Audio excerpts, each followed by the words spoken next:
ब्रह्मा जी बोले, हे मुनीश्वर, उस समय जब कामदेव अपने अनुचरों के साथ शिव के स्थान पर पहुंचा तो वहां एक अद्भुत घटना घटी। उस घटना को ध्यानपूर्वक सुनो। कामदेव, जो सभी जीवों को मोहित करने की अद्वितीय शक्ति रखता है, वहां पहुंचकर अपने प्रभाव का विस्तार करने लगा और समस्त प्राणियों को मोहग्रस्त कर दिया।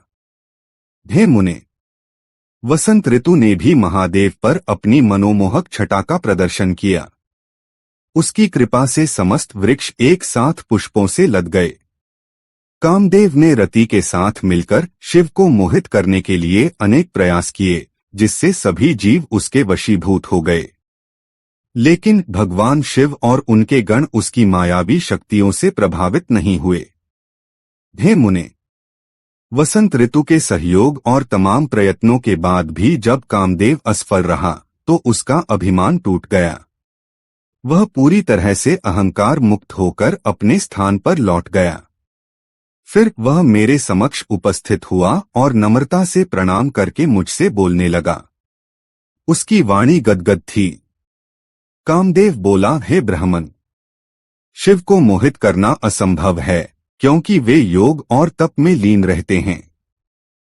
न तो मेरे पास और न ही किसी अन्य के पास वह शक्ति है जिससे शिव को मोहित किया जा सके।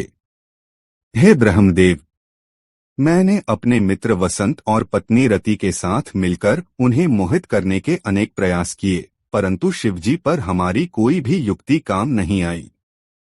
मैंने जो जो उपाय किए वे सभी व्यर्थ हो गए।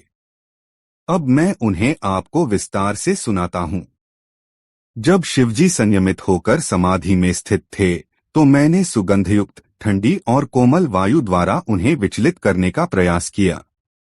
मैंने अपने धनुष और 5 पुष्पबाणों का उपयोग करते हुए उनके चारों ओर अपने प्रभाव को फैलाने की कोशिश की। उस क्षेत्र में जैसे ही मैंने प्रवेश किया, समस्त जीव जंतु मोहित हो गए। लेकिन भगवान शिव और उनके गण विकार रहित बने रहे। हे विधे, जब शिव हिमालय के शिखर पर गए तो मैं भी वसंत और रति के साथ वहां पहुंचा। जब वे मेरु पर्वत और नागकेसर पर्वत पर गए तो मैं वहां भी गया। और जब वे कैलाश पर्वत पर पहुंचे तो मैं भी उनका पीछा करते हुए वहां पहुंचा।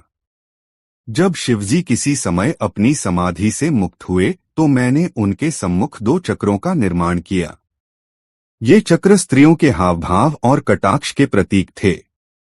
मैंने दाम्पत्य भाव का अनुकरण करते हुए नीलकंठ महादेव के सामने विविध प्रकार के मोहक भाव उत्पन्न किए। पशु और पक्षी भी उनके सामने उपस्थित होकर गणों के साथ शिवजी को मोहित करने के लिए मोहक भाव प्रदर्शित करने लगे। प्रसिद्धता से भरे मयूरों के जोड़े ने अनेक प्रकार की गतियों का सहारा लेकर विविध मोहक भाव उनके चारों ओर प्रदर्शित किए। फिर भी मेरे बाण कभी सफल नहीं हुए। मैं सत्य कह रहा हूँ, हे लोकेश, शिवजी को मोहित करने की शक्ति मुझ में नहीं है। वसंत ऋतु ने भी उन्हें मोहित करने के लिए तमाम उपाय किए। हे महाभाग, मैं सत्य सत्य कह रहा हूँ, कृपया उन उपायों को सुनें। वसंत ने शिवजी के आसपास चंपा, केसर, बाल इलायची, कटहल, गुलाब, नागकेसर, पुन्नाग, किंशुक, केतकी, मालती, मल्लिका, पर्णभार और कुर्बक जैसे श्रेष्ठ पुष्पों को प्रफुल्लित कर दिया। जहां भी शिवजी बैठते वहां ये पुष्प खिल जाते। वसंत ने शिवजी के आश्रम के तालाबों में खिले हुए कमलों को मलय पर्वत की सुगंधित हवाओं से अत्यंत मनोहारी बना दिया। सभी लताएं पुष्पों और अंकुरों के साथ पास के वृक्षों से प्रेमपूर्वक लिपट गईं। सुगंधित पवन और खिले हुए पुष्पों से युक्त वृक्षों को देखकर मुनिगण भी काम के वशीभूत हो गए। फिर अन्य जीवों का तो कहना ही क्या। इसके बावजूद मैंने शंकर जी में मोह का कोई भी लक्षण नहीं देखा। उनमें न तो कामभाव उत्पन्न हुआ और न ही उन्होंने मेरे प्रति क्रोध प्रकट किया। इस प्रकार सब कुछ देखने और उनकी भावनाओं को समझने के बाद मैं शिवजी को मोहित करने के प्रयास से विरत हो गया। इसका कारण मैं आपको बताता हूँ। जब शिवजी समाधि छोड़कर अपनी दृष्टि खोलते हैं तो हम उनके सामने क्षण भर भी टिक नहीं सकते। उन रुद्र को कौन मोहित कर सकता है? हे ब्राह्मण, ज्वलंत अग्नि के समान चमकते नेत्रों वाले, जटाधारी, महाविकराल और कैलाश पर्वत पर निवास करने वाले उन शिवजी को देखकर उनके सामने कौन खड़ा रह सकता है? ब्रह्मा जी बोले। कामदेव के वचन सुनने के बाद मैं चतुरानन ब्रह्मा गहन चिंता में डूब गया। मुझे बोलने की इच्छा तो थी, लेकिन मैं कुछ भी कहने में असमर्थ रहा। जब कामदेव ने कहा कि वह शिवजी को मोहित करने में असमर्थ है, तो हे मुने, मैं गहरे दुख में डूब गया और भारी भारी उष्ण श्वास लेने लगा। मेरे उन श्वासों से अनेक रूपों वाले, महाबलवान, लपलपाती जीभ वाले, चंचल और अत्यंत भयंकर गण उत्पन्न हो गए। उन गणों ने भेरी, मृदंग और अन्य अनेक प्रकार के भयंकर वाद्य यंत्र बजाना शुरू कर दिया। वे अत्यंत विकराल और भयावह रूप धारण किए हुए थे। मेरे श्वास से उत्पन्न वे महाभयंकर गण बार बार मारो, काटो ऐसे भयंकर शब्द उच्चारित करने लगे। उनकी गर्जना सुनकर कामदेव भयभीत हो गया और मुझसे कहने लगा। कामदेव बोला, हे ब्राह्मण, हे प्रजानाथ, हे सृष्टिकर्ता, ये कौन हैं जो इतने विकराल और भयंकर वीर रूप में उत्पन्न हुए हैं? हे विधाता, कृपया मुझे बताइए कि ये कौन सा कार्य करेंगे? ये कहाँ निवास करेंगे और इनके नाम क्या होंगे? मुझे इनके बारे में विस्तार से जानकारी दीजिए और इन्हें उचित कार्य में नियुक्त कीजिए। हे देवेश, इनका स्थान निर्धारित कीजिए, इनके नाम रखिए और इन्हें किसी विशेष कार्य में लगाइए। कृपया अपनी कृपा से मुझे आदेश दीजिए। ब्रह्मा जी बोले, हे मुने, कामदेव के वचन सुनने के बाद मैंने उनकी बातों का उत्तर देते हुए इन गणों के कार्य और स्थानों का निर्धारण किया। ब्रह्मा जी बोले, हे कामदेव, ये गण उत्पन्न होते ही बार बार मारो मारो ऐसा शब्द कहने लगे हैं, इसलिए इनका नाम मार होना चाहिए। हे काम, ये गण जिनकी पूजा नहीं की जाती, वे कामनाओं में डूबे हुए प्राणियों के कार्यों में हमेशा विघ्न डालेंगे। हे कामदेव, तुम्हारे अनुकूल रहना ही इनका मुख्य कार्य होगा। ये सदैव तुम्हारी सहायता में तत्पर रहेंगे, इसमें कोई संशय नहीं है। जब जब और जहां जहां तुम अपने कार्य के लिए जाओगे, तब तब ये गण तुम्हारी सहायता के लिए वहां पहुंचेंगे।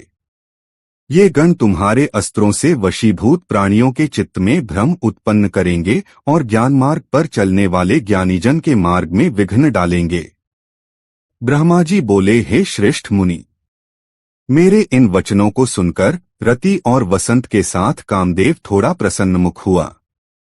मेरी बात सुनने के बाद वे सभी मारगण अपने अपने रूप में मुझे और कामदेव को चारों ओर से घेर कर बैठ गए। इसके बाद मैंने प्रेम पूर्वक कामदेव से कहा, हे मदन, मेरी बात मानो। अब इन मारगणों को साथ लेकर शिवजी को मोहित करने के लिए फिर से जाओ। अब तुम्हें इन मारगणों के साथ मन लगाकर ऐसा प्रयत्न करना चाहिए जिससे शिवजी स्त्री ग्रहण करने की इच्छा से मोहित हो जाएं। हे देवर्षि, मेरी इस आज्ञा को सुनने के बाद कामदेव ने गौरवपूर्ण तरीके से मुझे प्रणाम किया और विनम्रता से मुझसे यह कहा। कामदेव बोला, हे तात, मैंने पहले भी शिवजी को मोहित करने के लिए पूरी निष्ठा और यत्न के साथ प्रयास किए हैं, लेकिन वे मोहित नहीं हुए। न वे आगे मोहित होंगे और न ही वर्तमान में हैं। फिर भी आपकी वाणी का सम्मान करते हुए और इन मारगणों को देखकर मैं आपकी आज्ञा का पालन करूंगा और अपनी पत्नी के साथ शिवजी को मोहित करने के लिए पुनः वहां जाऊंगा। कामदेव बोला, हे ब्राह्मण, मैंने अपने मन में यह निश्चय कर लिया है कि शिवजी को मोहित करना असंभव है। साथ ही हे विधाता, मुझे यह भी शंका हो रही है कि इस बार शिवजी क्रोध में आकर कहीं मेरे शरीर को भस्म न कर दें। ब्रह्मा जी बोले, हे मुनिवर, ऐसा कहने के बाद कामदेव वसंत, रति और मारगणों को साथ लेकर डरते हुए शिवजी के पास गया। वहां पहुंचकर कामदेव ने पहले की ही तरह अपना प्रभाव दिखाने का प्रयास किया। वसंत ने भी अपनी बुद्धि का प्रयोग करते हुए अनेक उपाय किए और मारगणों ने भी भरसक प्रयत्न किए, लेकिन भगवान शंकर जो परमात्मा हैं, उन्हें किसी भी प्रकार से मोहित नहीं किया जा सका। अंततः कामदेव हताश होकर पुनः मेरे पास लौट आया। समस्त मारगण भी अपने अहंकार को त्याग कर और उदास मन से मेरे सामने खड़े हो गए। हे तात! उस समय गर्वरहित और उदास कामदेव ने वसंत और मारगणों के साथ मेरे समक्ष आकर प्रणाम किया और मुझसे निवेदन किया। कामदेव बोला, हे विधाता! मैंने शिवजी को मोहित करने के लिए पहले से भी अधिक प्रयत्न किया, लेकिन ध्यानमग्न और संतुलित चित्त वाले उन शिवजी को किसी भी प्रकार से मोह नहीं हुआ। वे दयालु भगवान मेरे शरीर को भस्म करने के बजाय मुझे बचाए रहे और इसका कारण मेरे पूर्वजन्म का पुण्य ही है। वे सर्वथा निर्विकार और शांतिपूर्ण हैं।